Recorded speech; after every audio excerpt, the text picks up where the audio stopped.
যাচ্ছি দাদা, আজ আমি কোনো প্রতিবাদ করব না, আমার এই দুর্ভাগ্যের কাছে জানাবো না কোনো অভিযোগ। স্বর্ণালী, কেউ না জানলে তুমি তো ভালো করেই জানো যে আমি কতখানি অপরাধী, আর সেই অপরাধের সাজা নিতে আমি কাঠগড়ায় চললাম।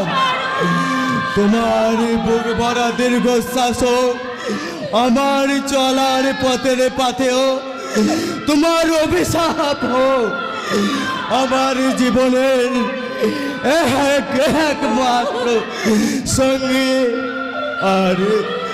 আর তোমার তিরস্কার হোক আমার এই ব্যর্থ জীবনের একমাত্র পুরস্কার। যাবার বেলায় আজ কেন যে কি বলি